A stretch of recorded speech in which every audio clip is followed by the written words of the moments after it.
All right. Hi, everyone. Welcome again to another PSA meeting where we get psyched and stay psyched. All right. I just want to welcome you all. Thank you for joining. Thank you for your patience as well as we were waiting for a few more persons to come on. We're just going to get right into it. I'm going to ask our president, Janice Stewart, to pray for us. All right, good afternoon again, guys. So can we just quickly bow our heads in prayer? So most righteous and heavenly Father, we thank you for yet another week of PSA. I know that we have a very interesting meeting today, Lord God. So I just pray that as our host comes on, our guest comes and shares with us today, we will be able to absorb the information and apply it purposefully in our lives. And I just pray that we have a productive meeting going forward. So in your wonderful and awesome name, I pray, Lord Jesus Christ. Amen. Amen. Amen. All right. We're just going to have a little activity to kind of get us situated and ready for today's meeting or for the information that will be shared. That will be done by our events coordinator, Tasha Gay Miller.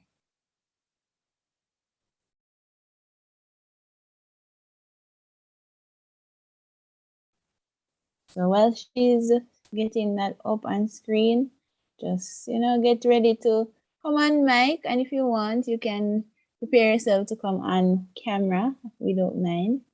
We would actually love to see some faces. And you can use the chat as well for those who may be having problem with their microphone. Tasha Gay.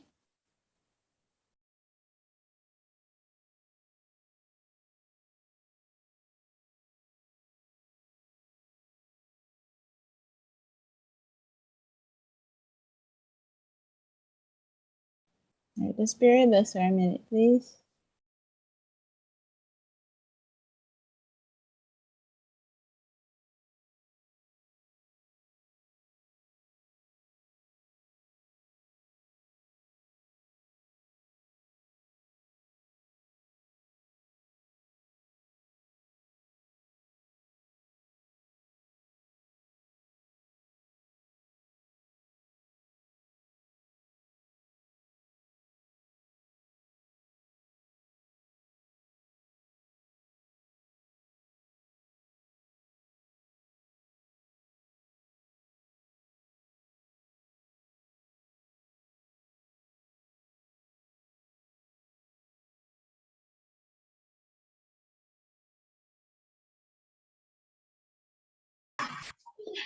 Guys, good. Just give me a minute. I will be sharing the icebreaker for Tasha Gay, but it's giving a little issue and open. It's taking a little while to open. Give me a second, please. Just bear with me.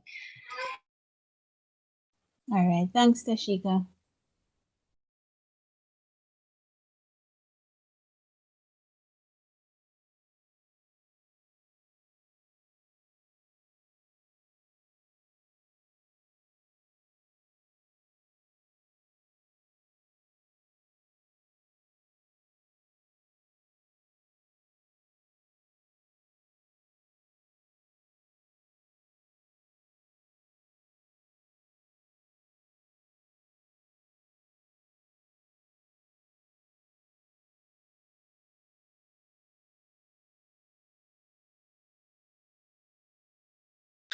All right, guys. So while we get the presentation up and running, what are some of the things that you guys think are some important tenets to having a good relationship or a healthy relationship?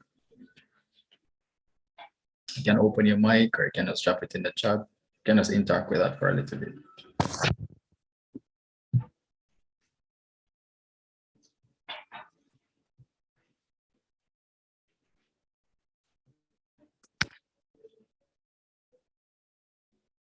Nobody? No takers? I think you may have to repeat the question.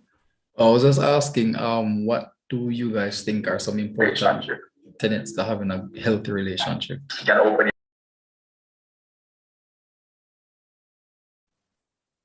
right, in the chat, I'm seeing from Celine, communication. comprehension,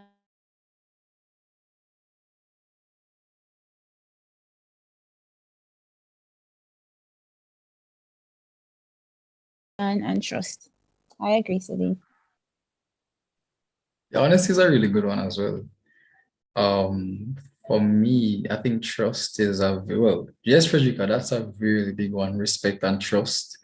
You can't really have a good relationship if you don't have trust. So yeah, those are exactly it. So we have the presentation up and ready for you guys now. So maximum participation, guys. We'd really love if you participated. You can open your mic, don't be shy. And you can drop it in it. You can interact in the chat as well. So I'll hand over now to Tasha again.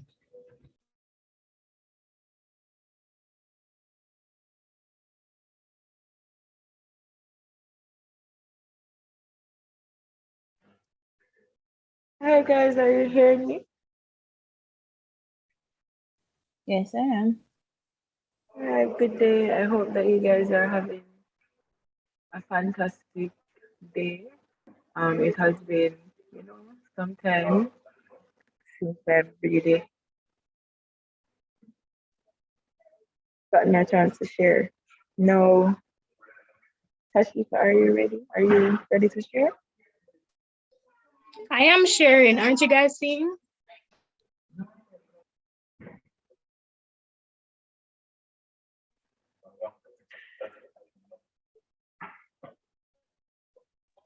Are you guys seeing it? I'm seeing seeing welcome you. back. Welcome back.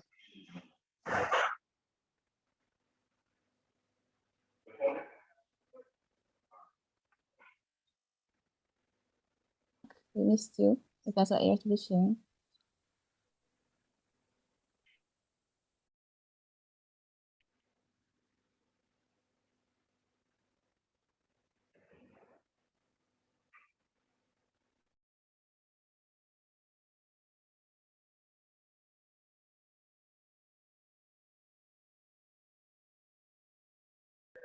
Tashika, yeah, that should answer them one.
All right, guys. So looks like we're having a little bit of technical difficulties. So in the interest of time, we might have to skip the icebreakers for this week.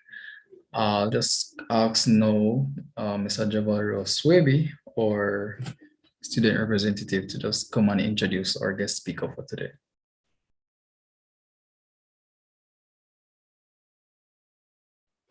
All right, good afternoon, everyone. All right, so Ms. Shalika Matthews is a registered associate clinical psychologist and a graduate of the University of the West Indies, where she completed a Master's of Science in Clinical Psychology. She has been working in the field of psychology for close to a decade and has a passion for helping clients meet their self-determined goals. She's also certified in the Level 2 Gottman Couples Method. She primarily works with adults and couples on a broad range of issues, including, but not limited to, anxiety, depression, trauma, premarital counseling, interpersonal dynamics, conflict resolution, enhancement of communication skills, and overall personal development. Ms. Matthews, it is a pleasure to have you here with us, and the floor is now yours. Hi, good afternoon, everyone. Good afternoon. President Blake stole my Awesome. thunder with that question about what makes a good relationship, but is okay. I will forgive him. All right, so I'm just gonna jump right into it essentially. So I got a long list from Denise about what I could possibly cover today. And they're all really good topics, but a little bit broad. So I narrowed it down and I tried to touch on a little bit of everything that was suggested. So this will not be a comprehensive relationship presentation, as you wouldn't expect, given that we only have 35, 40 minutes. So I'm just gonna share my presentation. Are you seeing the presentation in full or are you seeing presenter view? I see it in full. Great. Intimacy and relationships. No, so I'm gonna talk a little bit about romantic and platonic relationships, but a lot of the theories that work for couples really work for regular friendships as well. So we're gonna look at what makes a good relationship, what are you bringing to the table, and with regards to that, I'm gonna focus in on attachment styles because there's a whole plethora of things we bring to the table as human beings, having experienced many things once we start a relationship that can impact on how well we navigate that space. We're also gonna look at elements of a healthy relationship from the viewpoint of a sound relationship host theory, and then some tips for maintaining and developing healthy and successful relationships. So I saw some of the answers. So what makes a good relationship? You guys said honesty, trust. I saw something about communication. Anything else that you guys are thinking about and percolating on that you didn't get to drop in the chat?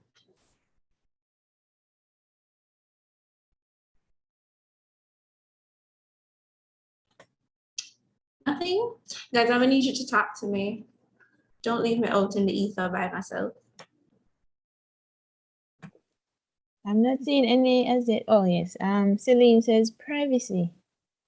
Privacy. Okay, that's an interesting one. Important, but also important to balance with disclosure. So we have a couple of things: respect, honesty, trust, communication skills, all of those nice things that we always say.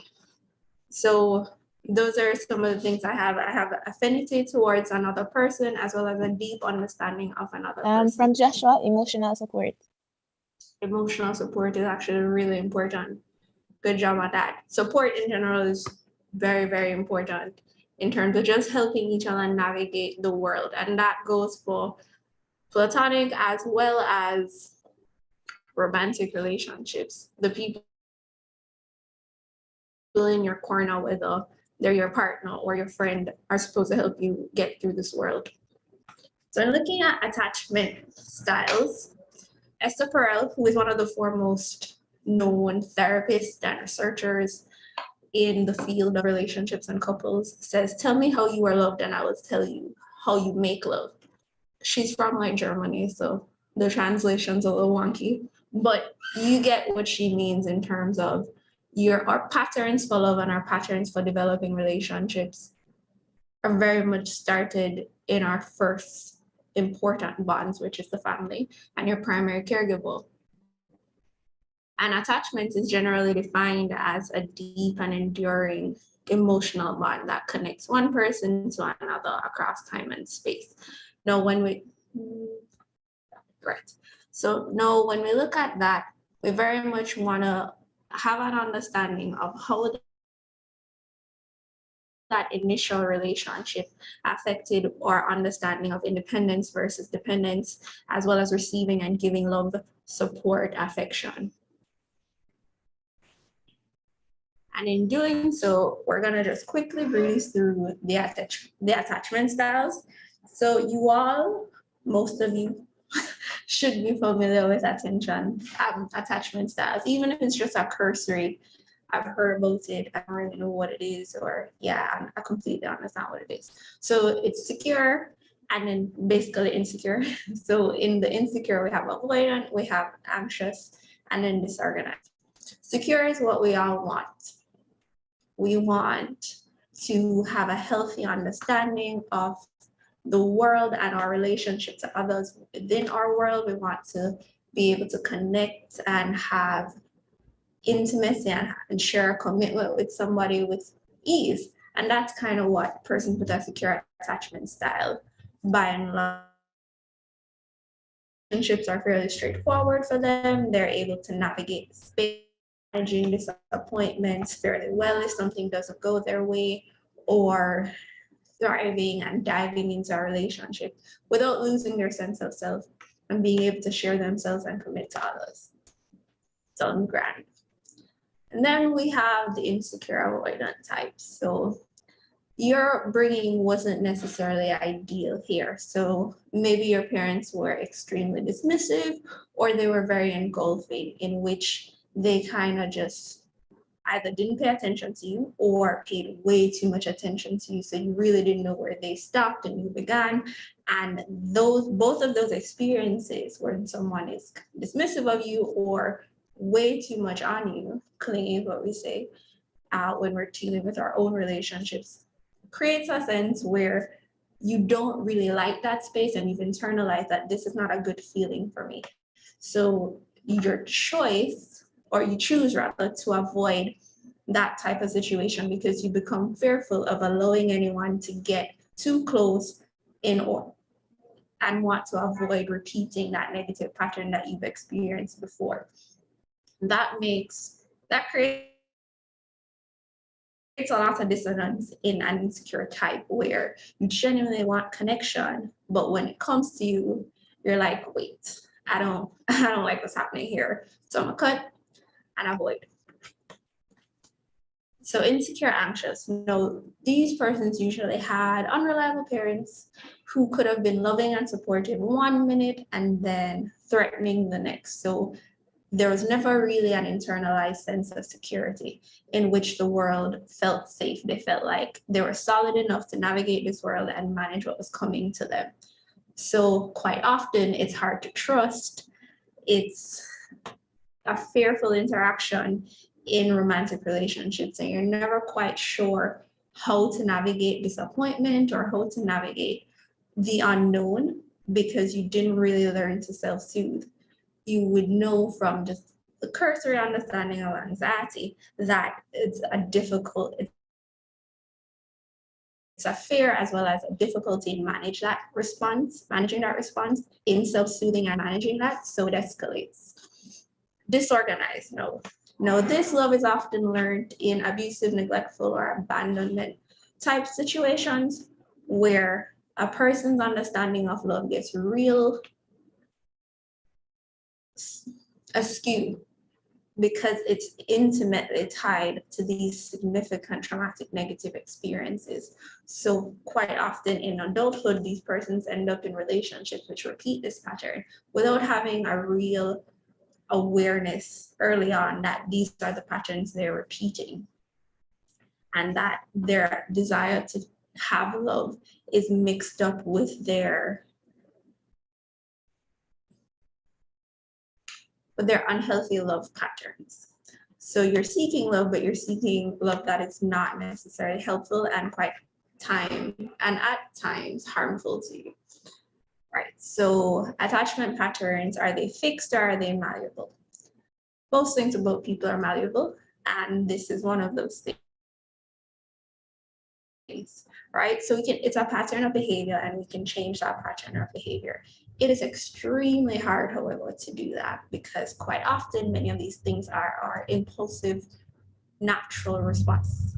And it takes a lot of work, a lot of insight, and it takes the existence of nourishing long-term relationships with friends or lovers, spouses, and quite often a therapist to help guide you through the process of how we change those behaviors, recognize those behaviors, and what to do about it going forward. But now that we have that out of the way in terms of what you're bringing to the table, among other things, let's look at healthy relationships. And I chose to use the Zone Relationship House theory from the Gottmans. that was based on about 40 years of research. They started researching couples and relationships and marriages in the 1980s.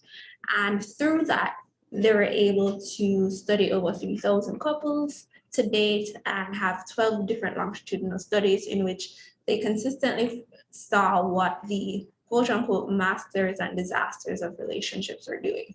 And from that, they came up with this sound relationship house, which is 7 principles. I'm going to focus on 3. You can ask me about the others, or you can go and read up on it. I suggest you read up on it. It's really interesting, but you can definitely ask me. So sound relationship house. And I chose these 3 because these 3 are essentially the foundation of relationships. When you look at the house, though, you can see that at the bottom, you have build love maps, share fondness and admiration, turn towards instead of away, a positive perspective, manage conflict, make life dreams come true, create shared meaning. And on the sides, the pillars of the house are trust and commitment. And without those pillars, the house kind of falls down. No, while creating shared meaning and making life dreams come true are very intimately tied to romantic relationships, you can look at all the other elements of the house and see how those play out in regular platonic relationships, how those sometimes even play out in work relationships. And it's acutely important that you trust your interaction with somebody, that you're committed to this interaction, and so on, right? So let's just look at love maps now. Love maps have to do with essentially how well you know each other, how well you know a person. It is the foundation on which you build your house, your relationship, right? It is quite essential that you know your partner's world. So when you think of it, when you're just meeting someone, you're friends with them, or when you are starting a relationship, you're acutely interested in knowing about the person. You ask all these questions, you want to know everything. And you just ask all these different questions because you're so engaged. And that is what helps you to figure out, yeah, I'm vibing with this person. No, I don't want to be friends with this person. They're a horrible person, so to speak.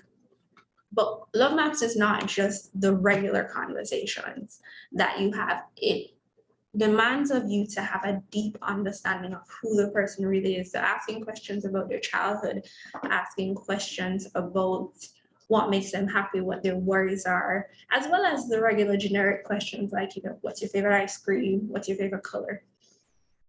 So a lot of the times we think we know somebody and we don't really know them, or we knew them at one point in time, but we didn't continue to update our love maps. So now we have no idea who this person is because we stopped asking questions because we thought they knew. Najani? Right. So I have a question based on that, right? Did I get that right? Right, Najani. Okay. Najani? Najani, right. There. Okay. Right. So in asking these questions in the initial stages of a relationship, what if you ask a question and you realize the information you're getting is way too much and you want to run with, like, what do you do in that case? Because I know some people that's has been their experience. So like, what do you do? Okay, so to be fair, you're not going running in on the first day, like, tell me all your deepest, darkest secrets.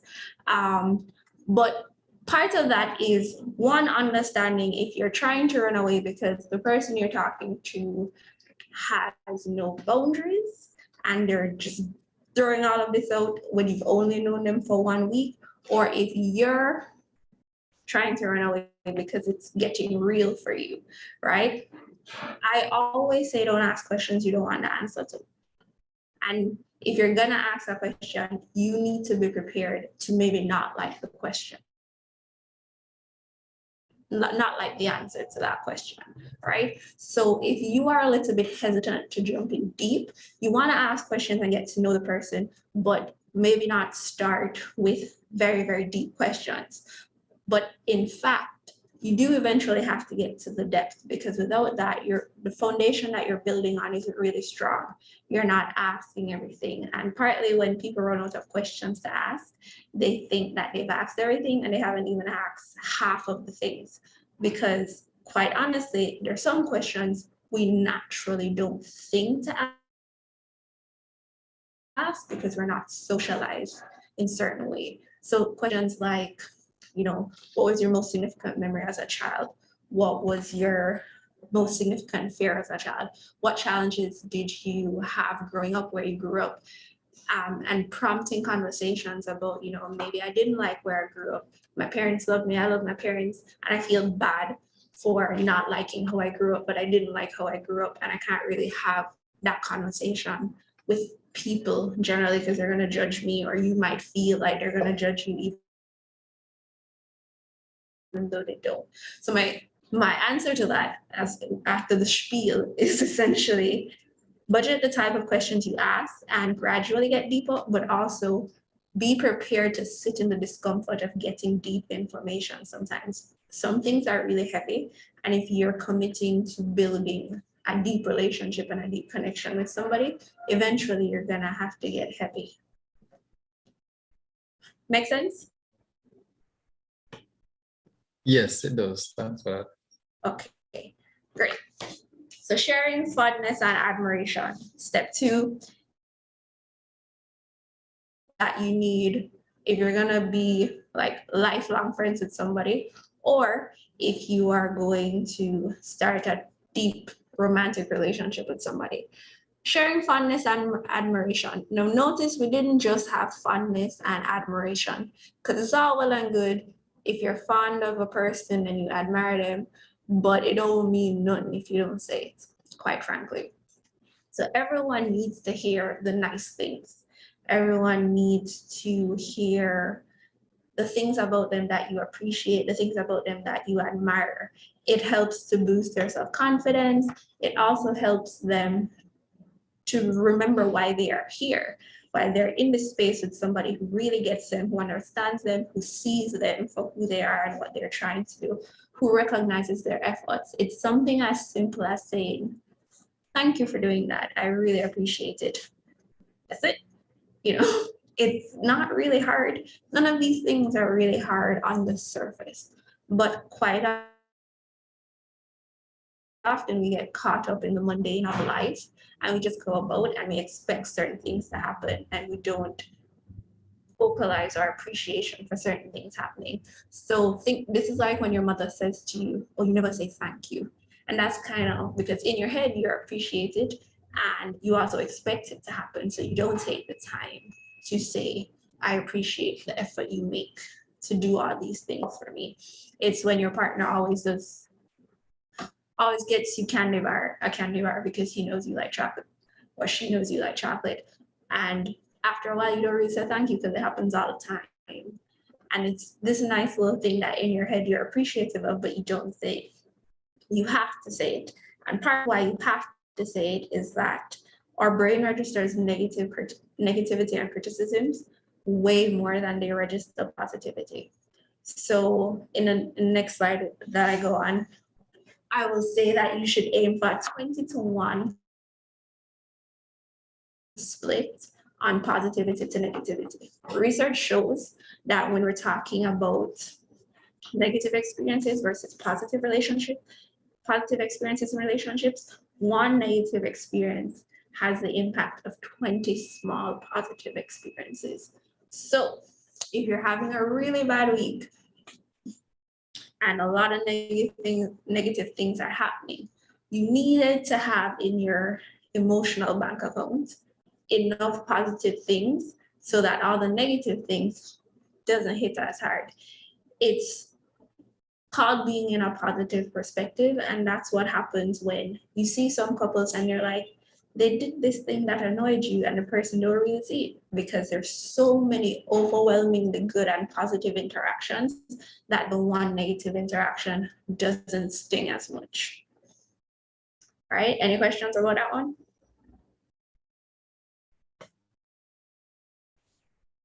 No? All right, great. Turning towards instead of turning away. Now, we don't usually talk about this, and it's not something that we tend to think about naturally, but it's something that once again makes sense. So when you need attention or support, like someone mentioned, comfort from a friend or a partner, we tend to make a gesture. So we say a little statement like, hey, I got ice cream today. And then if the person says, really? Where did you get ice cream? And you say, Baskin Robbins, as if Baskin Robbins still exists here. Baskin Robbins. And they said, really? What flavor? And it's a whole conversation. So your bid for attention was received. The person turned towards you. Now, if you had said, I got ice cream today, and then the person just completely ignored you, they turned away from you. So if you can imagine a situation where something like that has happened to you, it's not a huge deal, but it's a tiny rejection. And some things are, so we like to say small things often, right? So when all these tiny rejections add up, it becomes this huge statement that this person never talks to me, they don't listen to me, they don't engage with me, because all these tiny little things that you might not have found were important at the time, but it was a bid for connection. You also have what we call turning against, and that's when someone says something to you, they might say, hey, did you see that? Or can you do this for me? And you say, don't you say I'm busy? Like, why would you bother me right now? That is called turning against. It's responding harshly. And that can be very disastrous for relationships, because quite often, the more that happens, the less someone wants to make a bid for attention. So they stop trying to connect as much, and it decreases rather. So eventually there are no bids being made. No one is turning towards anyone. And when you stop turning towards, there's no reason to share fondness and admiration. So you're not saying anything positive. And when you stop turning towards, then you're not really having conversations. So you're not updating your love maps. So the person after 6 months of not turning towards is going to be different than the person you knew back then. They have changed because you weren't updating the love maps. You don't know what's going on with them. And just like that, your friendship has crumbled. So if you can think back, I know everyone has had a friend where you were close, real close, and then all of a sudden you're like, well, whoops, we're not friends anymore. You could probably see how you stopped really talking to each other, or you never really talked to each other, and it was just a matter of proximity. You guys were all around each other, so you were friends. But you stopped talking to each other, you stopped admiring each other or stating that you admired each other, and then eventually you started turning away, and the relationship fizzled or imploded, depending on how it went. Right. So, considering that those are the 3 fundamental factors in building friendships, some of the things we can do to make relationships work are focus on building love maps by asking open-ended questions. Now, open-ended questions are important because it allows the conversation to keep flowing. So someone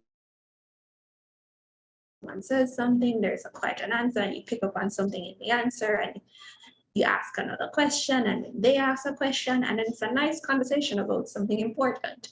So you can get creative with doing this. There are tons of card decks that are available now. I really like the And. I don't know if you watched it.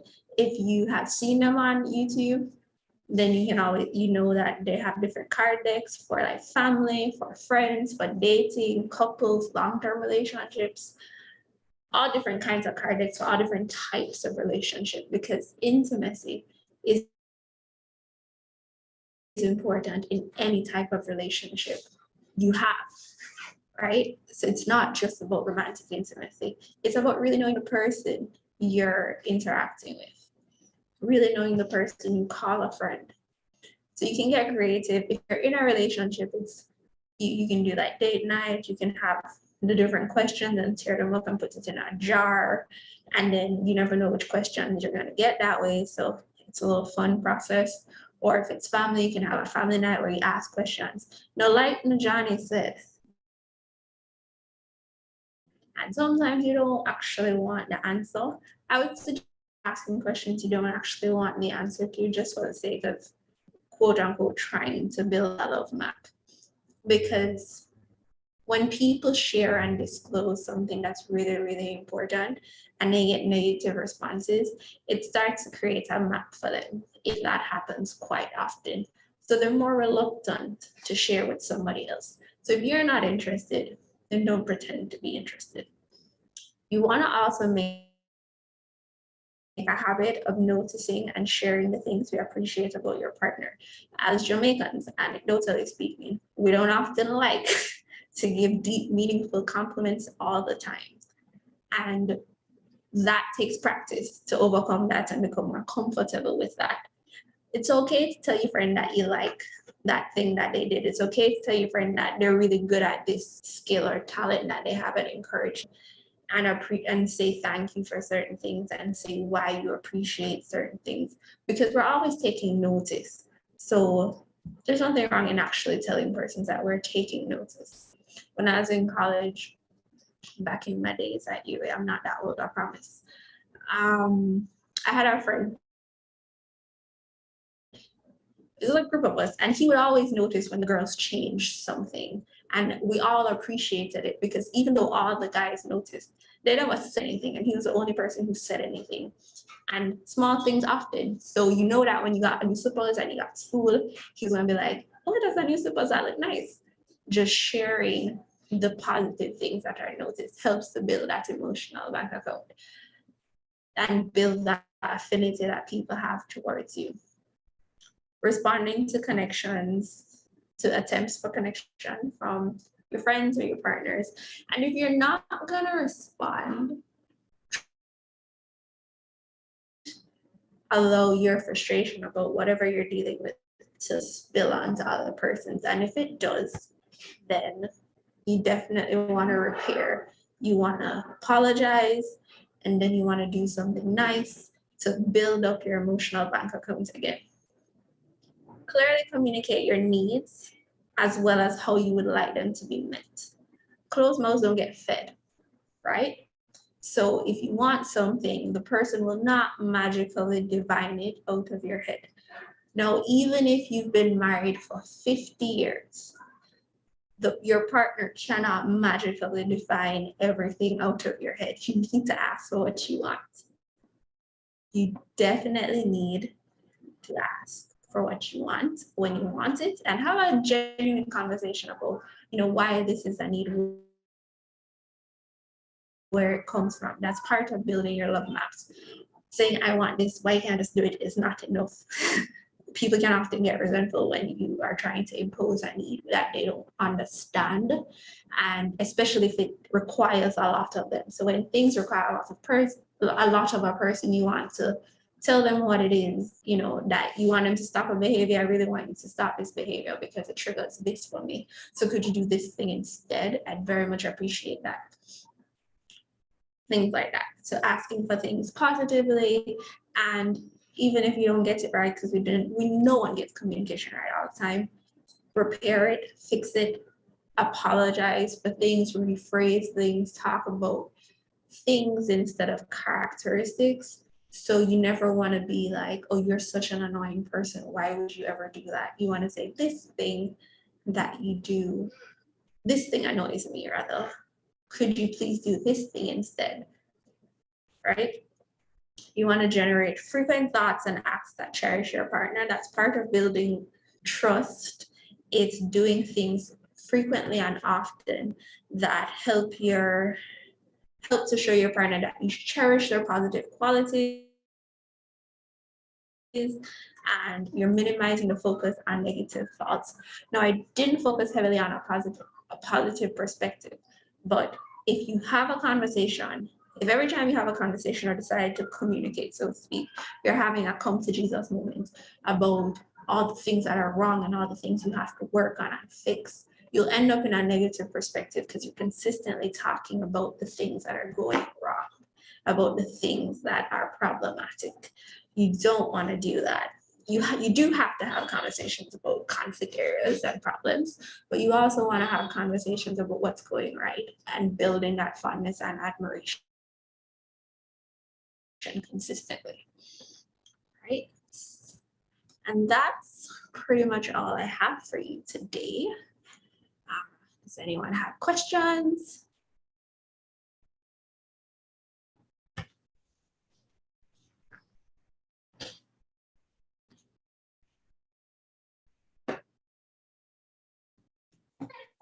So does anyone have any questions? I know you guys are burning to, to, I to ask.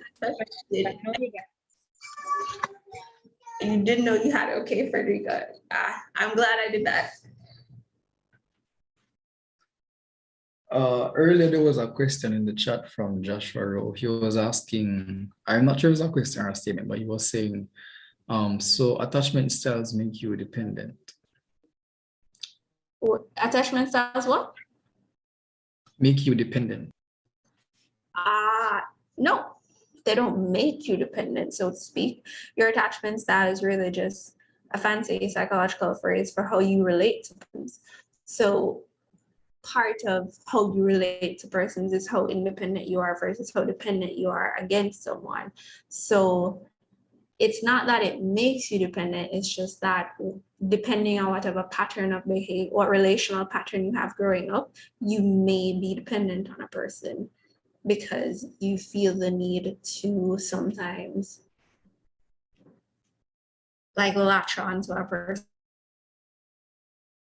You don't know how to just allow the person to be an independent partner and you be an independent person, and both of you can love each other, leave and come back. That's it. Seeking love, that's not good. Seeking love, that's not attachment in nature. So when I was talking about disorganized attachment type, that's usually formed when you had an abusive or traumatic experience. So quite often you can end up in toxic love situations where your understanding of love is not a healthy understanding of what love should look like. Does that answer your question? Okay, great. All right, so I have a question.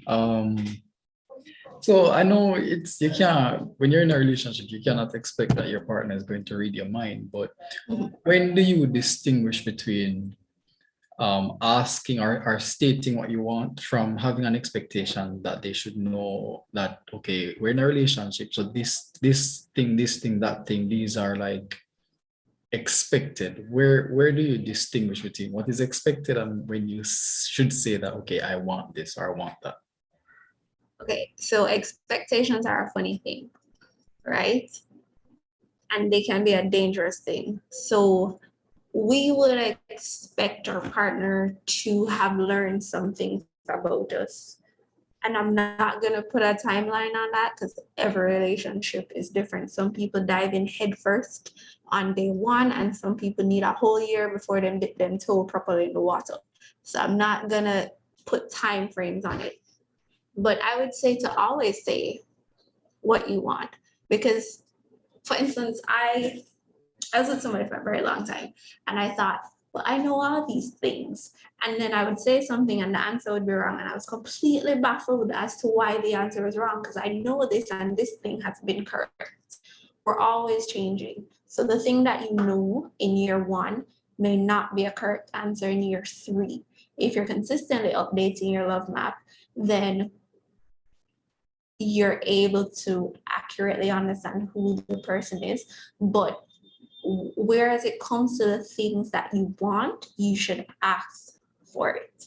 So it's like the difference between my partner loves birthdays. So I know they're gonna want something for their birthday, but maybe you shouldn't assume what they want for their birthday. You should say, your birthday is a big deal, it's coming up, what were you thinking? And ask those questions to inform what you want. So there's nothing wrong in not being quote unquote clairvoyant and reading the person's mind and always getting the answer right.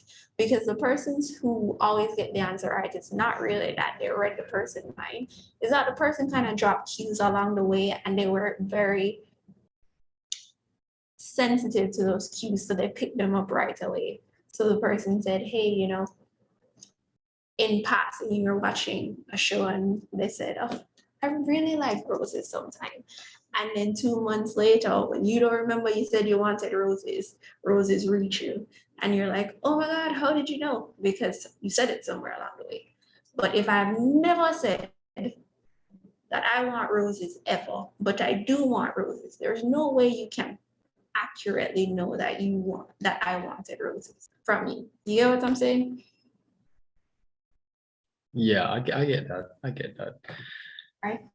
So there's really, I don't think you should have expectations that people just know things, right? Because it can often get you in trouble. So you should just kind of be open to talking about what you do want with frequency. Makes sense. Makes sense. I have a somewhat different question now. So I know when people are dating or they're in a full-blown relationship for like a good, a good time or a good while, they start to. Are you hearing me? I think she's frozen. Are you hearing me? I'm hearing you now. Okay, okay. Okay. Right. So a lot of times you're in a relationship with a person for a very long time. Mhm.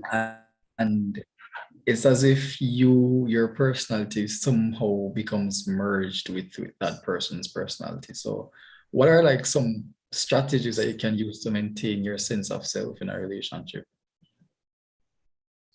Okay, that definitely does happen.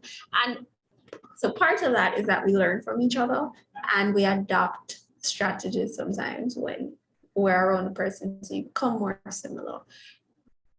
It's very important to take personal space if you have difficulty maintaining the boundaries of who you are and who your partner is. So taking time to reflect on what's going on, how you're feeling about different things. If there happens to be a behavior that you're adopting that you actually don't like, and figuring out where that's coming from. So maintaining some sense of personal space, because we can get wrapped up in our part, right? And also be open to some form of change, because we never stay the same ever. So there will be some degree of change. So it's not a bad thing sometimes for your partner to influence you into changing certain characteristics. But if you notice that who you fundamentally are right now is not someone who you like, and the reason for that is that you're spending so much time with this person and their traits are rubbing off on you, then you would have to question if you really want to be spending time with this person at all. All right, thanks for that. I'm seeing a question from Celine. She's asking, so is it negative when you bring up things that bother you? It's not negative when you bring up things that bother you, but how you do it is very important. So from little, and one of them I tell me, it's not what you say, it's how you say it. I don't like your tone.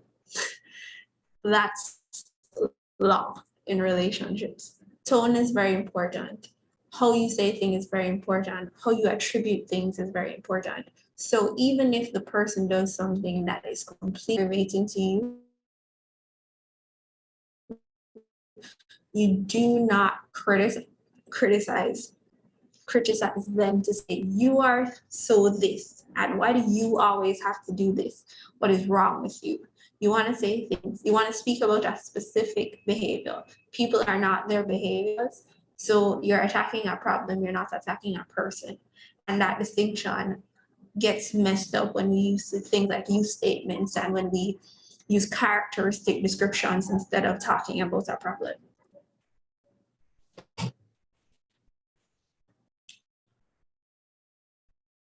It depends on how you feel about privacy, Joshua, and how you navigate the discussion on privacy. So let's talk about phones, for instance. Your partner may have the pin to your phone, but never actually go into your phone because it's a boundary of privacy. Whereas you may not care about the phone and then can go in your phone and it don't matter, right? Not good. Right? And then that is a discussion to be had, right? In terms of why can't I have your password? What type of relationship this is, right? So if we're married, can I have your password? What are you hiding? is the question, so to speak. Or we could both be persons who like, you don't need to be in this type of thing. Like I could have your password and I have no cares in the world of looking at it. So privacy is a personal factor. It's very, very personal, and it doesn't have to be a thing, because if you don't care about it, then it's not wrong. And if you care about it, then it's not wrong either. It's personal preference and navigating how much give and take, because a partner of yours could feel like you're not giving the password is akin to deception, right? Whereas you could just be like, well, this is my space, I'm not doing anything, but I don't want you in my space. I don't want you to have access to this. And then you would have to have a discussion about why is that important to you? What does your privacy mean to you? And what does your lack of giving that password mean to them? And then trying to figure out how to balance those two perspectives so that you can live in a happy medium. Compromise doesn't mean that everybody is happy, but it does mean that nobody feels.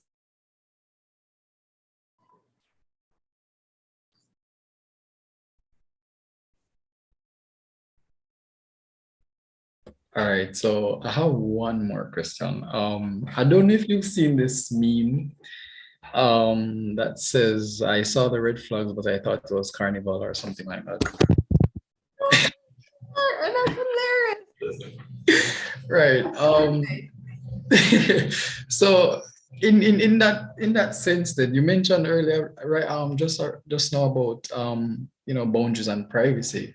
But when you're in a relationship and you say, okay, let's say you ignore the red flags, but as time goes on, you realize, okay, I really need to do something about this. If that means ending the relationship or saying something, how do you go about that without hurting the person? I know you touched on tone a while ago, but some of us we're so afraid to just, because we've had something so established, we don't want to like disrupt that. So like, how do we go about doing that?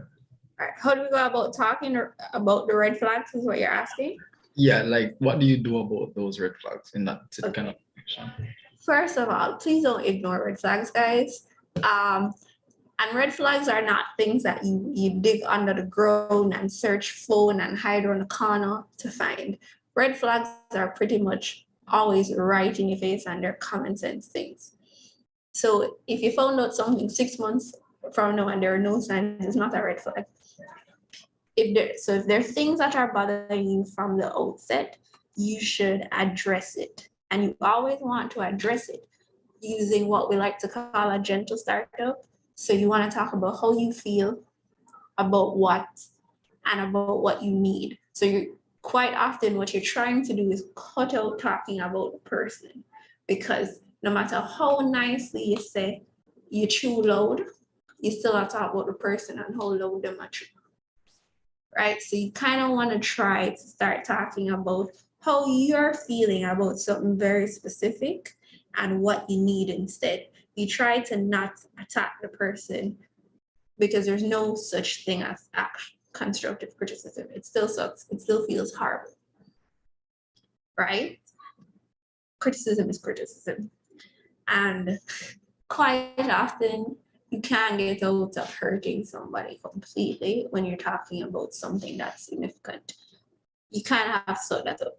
Avoiding it is not going to help. What that does is allows things to fester for you, and you become quite often a little bit resentful that you care so much that you are experiencing negativity at the expense of making someone else feel better.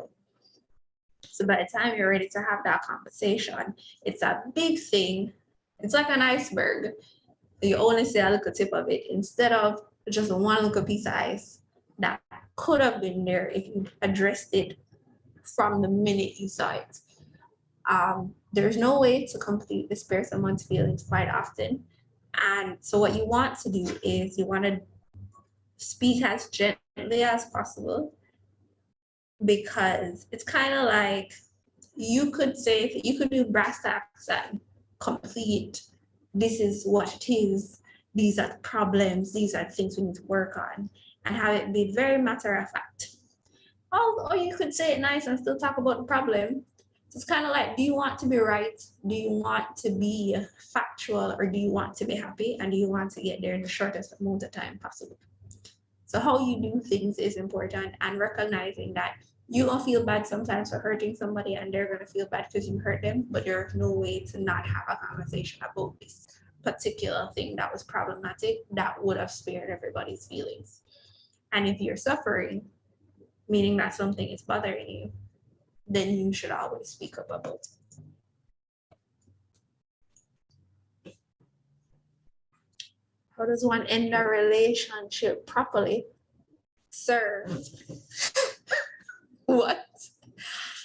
Okay, I will hazard a guess at this. There's no proper way.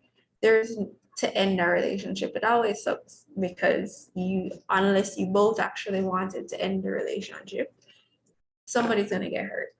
And it's quite often an uncomfortable conversation.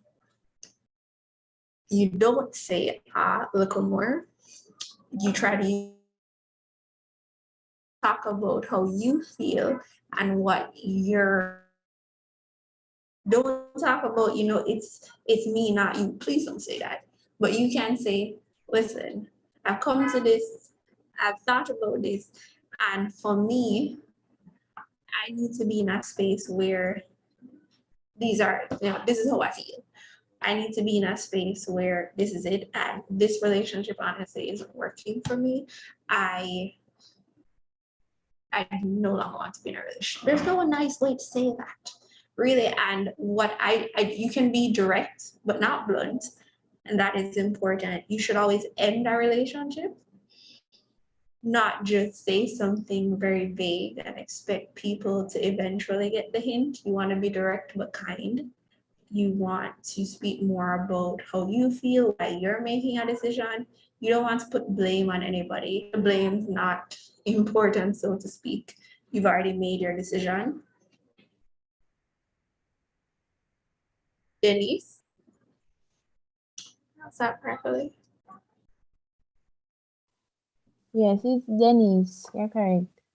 On YouTube, somebody made a comment. I just wanted to share it. No, Frederica, you don't change it. I just wanted to share this comment from Janelle B on YouTube. I just want to hear your thoughts, Annie, because I've heard it before. We accept potential instead of ambition and integrity. What are your thoughts?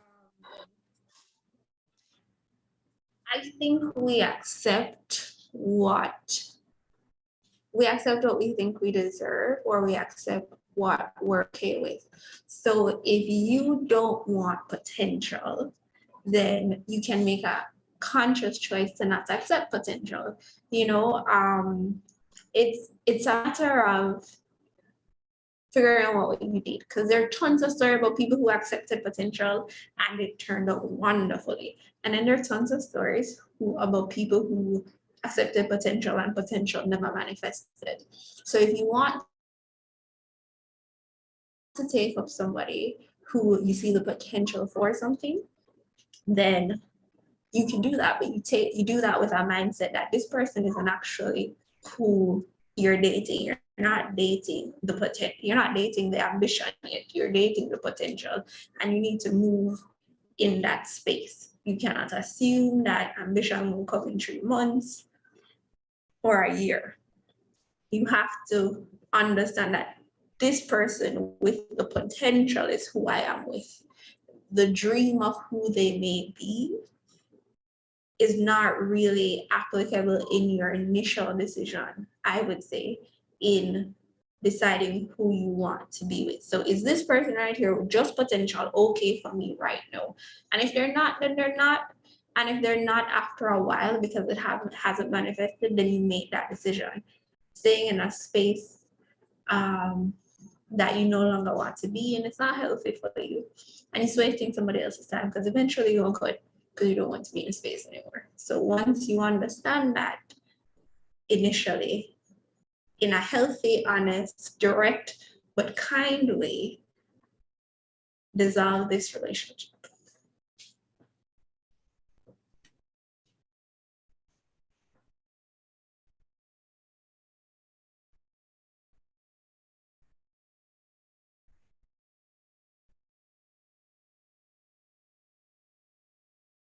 Any other questions? I think I can take 2 more. I have to be out of here by 3:15. So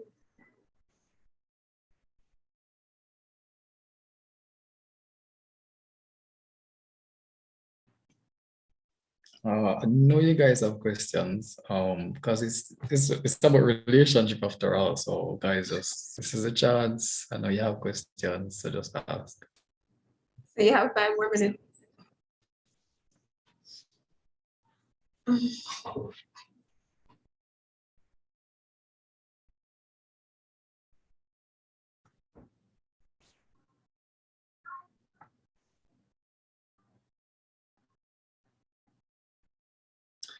All right, I have one last thing, and then I guess we can end if no one else has a Okay. question.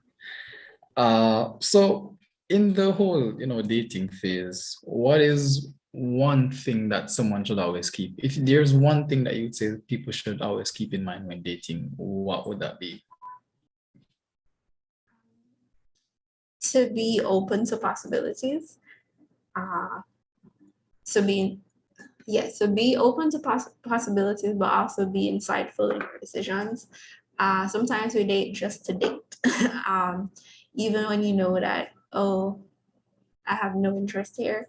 Don't do things like that. I find that your best approach, oh wow, that's a hard question, Frederica. I find that your best approach in new emerging relationship is just to honestly try and get to know the person. If it's a friendship, then you want to get to know the person in general. If it's a romantic relationship, you want to see if there's physical as well as emotional chemistry, and get to know the person and evaluate these things to see if you want to progress. That's as best as I have for you in terms of having an open mind and asking questions and being engaged in the process.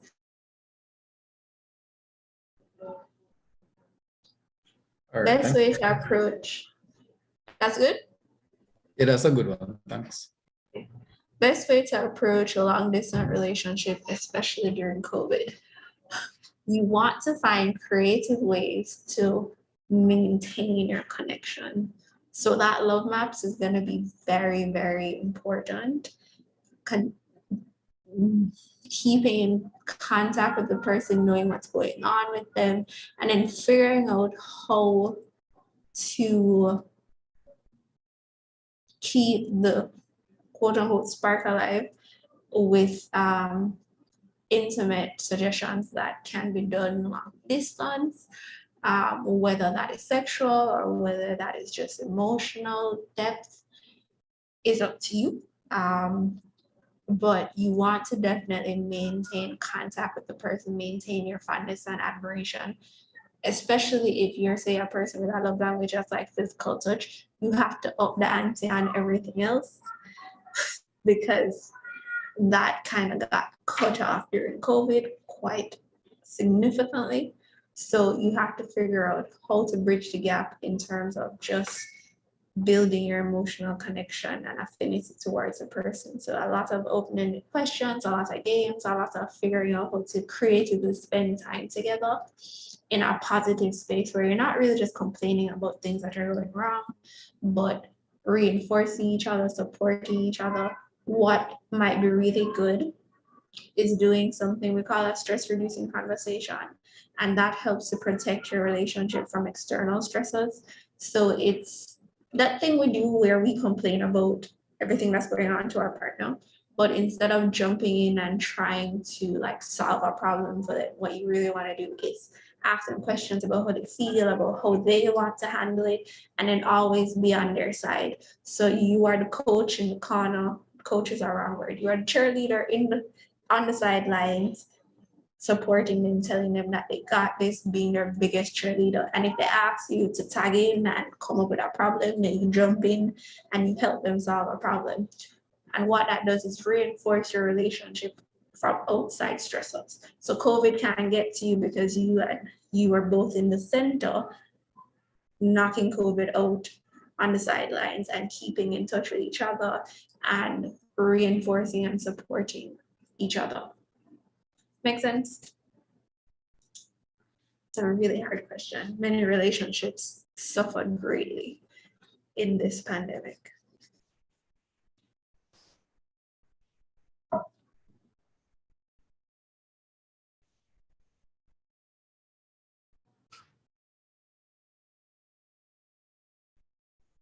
That is good. That's good for like your personal sense of you feeling that physical contact with somebody. I was commenting on Frederica's comment, by the way. I wasn't just talking to myself over here, guys.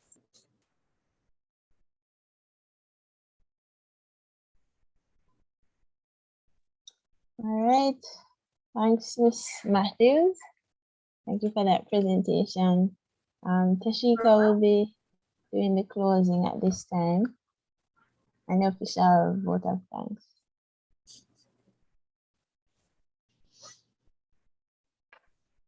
All right, can you hear me? Yes, you can hear me. Okay, great. All right, guys, I am sure you guys agree with me when I say this was a wonderful presentation and the questions just put the icing on the cake. For me, at least they did.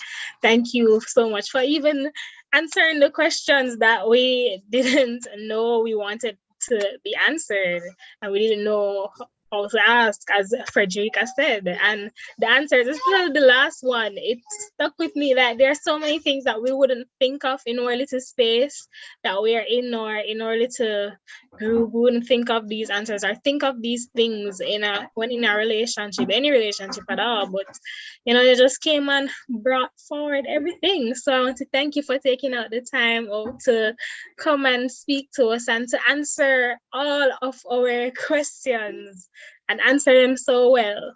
And, you know, have You're a welcome. one. Thank you for having me. Yes, it was wonderful having you. And thank you everyone for coming, and have a wonderful day. Have a wonderful weekend, because the weekend is coming up. Also, guys, please remember to subscribe to our YouTube channel and follow us on our social media. Well, on Instagram.